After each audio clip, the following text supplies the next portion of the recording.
interesting thing to look at. All right, so I'll show you one other kind of crazy thing. So we haven't talked about it yet exactly, but we've talked about entropy. Yeah, but this is based on a measure of shuffling, right? So we have this zip distribution for, well, hopefully this is sort of by way of inspiration, some of this. We have a zip distribution for every day. So if we tweet basically the same things every day or say the same things every day, then those zip distributions will be very close and there won't be much shuffling. And there are various measures. So Jensen-Shannon divergence is kind of the one that people mostly use for comparing two distributions. It's entropy-based. You can do shuffling ones, which makes sense here when we have this panel. Like, how much is it shuffled, this list of words? The is going to be at the top, usually, right? But there's shuffling of all these other words. So then you could say, well, how much shuffling happens from day to day in 2018? What about 2 days? Each week? How different is the list, the zip distribution from the zip distribution a week apart in 2018? And what's that like in 2017 and 2016? So what I'm building up to here is like lexical turbulence or story turbulence. What's the rate at which the news is speeding up? Or at least the way the way it's reflected. I mean, that's the more general question, and can we capture it in some way? So this is using Twitter, and the idea is here, this is 1 day. This is, again, this comparison. So these are highly correlated. It's a correlation score. It's a shuffling thing. It's Spearman correlation, if you know that. You don't have to, but it is correlation. And this is the idea that 1 day before is getting less correlated. That's that line, right, at the top line. This is 2 days becoming increasingly less correlated, more recently 3 days, right, and so on. This is out to 3 years.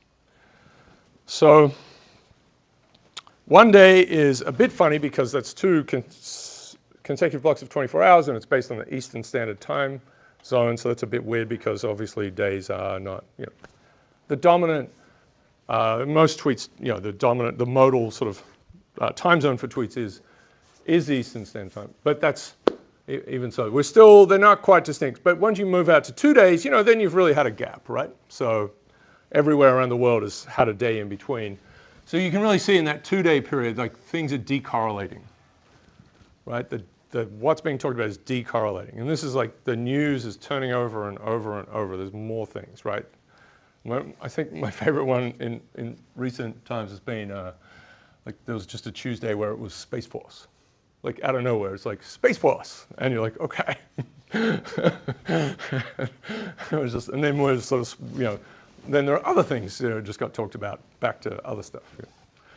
But it is hard to sort of keep a sense of this. This is looking at it a different way. This is taking every day in 2018 and going back in time and correlating them and then averaging over all of those days in 2018.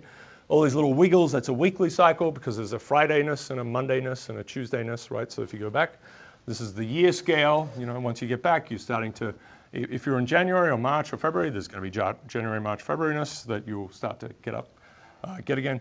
But this is 2017, this is 2013. So again, less correlated, right? Like a year ago in 2018 is less correlated to a year ago in 2013. Right, so there's a lot of work for me to do here, and I've played around with this in different ways. But you can start to try to do something like this, where you can say, given the amount of correlation you see on average between days in 2018, what is the similar amount of time? What's the amount of time that you need in previous years to have that level of decorrelation, right? And you do some interpolation.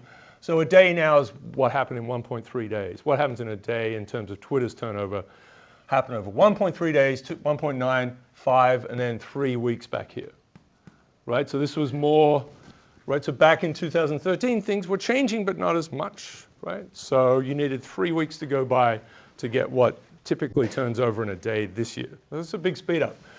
That's only a day, and if we look at 2 days, and maybe this, the different colors and things, 2 days is almost 6, but then it's 2.4 months, and then 4.7 months in 2015, right? So this, I mean, I need to be able to make this impactful. And when we have the blue colors, that's years. So getting onto the order of a year, the amount of kind of percolation. So we'll see how this holds up under different ways of addressing it. We have the full zip distributions, not just a panel.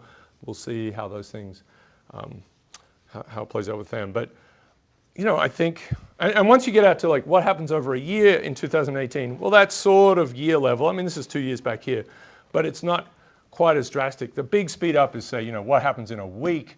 That feels like what happened in a year back here.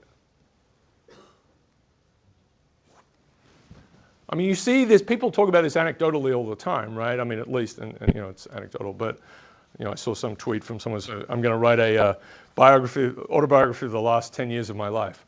It's going to be called 2018, right? So lots of little jokes about how much happens, you know, there's like, yeah. All sorts of things. There's Shakespearean stuff and so on. All right, okay, but this is an attempt to get at that. So if you're interested in that, happy to talk about it. Okay, I know, madness.